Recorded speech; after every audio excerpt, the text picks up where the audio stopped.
It's been nearly 45 years since the United States passed the Clean Water Act. It's a law that regulates industrial pollution and sewage treatment. But the law overlooked what's become a growing global problem: plastic pollution. CCTV's Karina reports.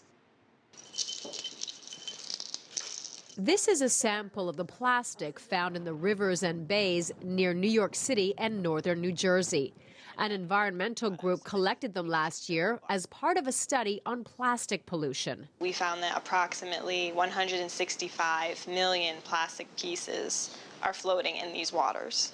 Plastic pollution is a global problem.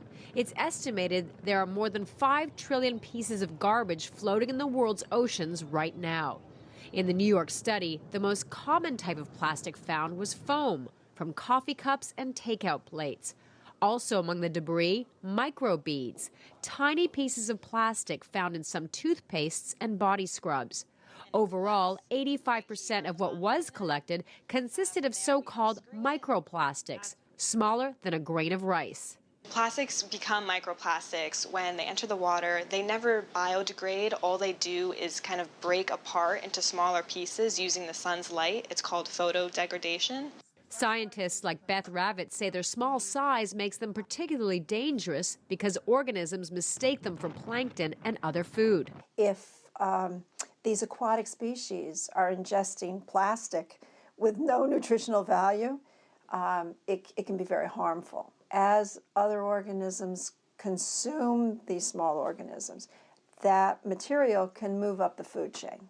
Ravitz says another problem is that plastic acts as a magnet for contaminants and bacteria that wouldn't otherwise flourish in water. Having these pieces of plastic in the water are changing the natural environment in ways we don't fully understand yet from a scientific point of view. But we do know the damage is irreversible because plastic never goes away entirely.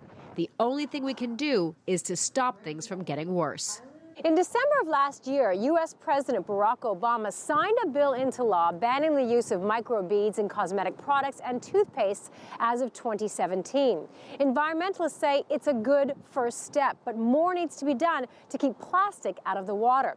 They are now pushing for a ban on single-use plastics like styrofoam cups and plastic bags. Karina, CCTV, Keyport, New Jersey.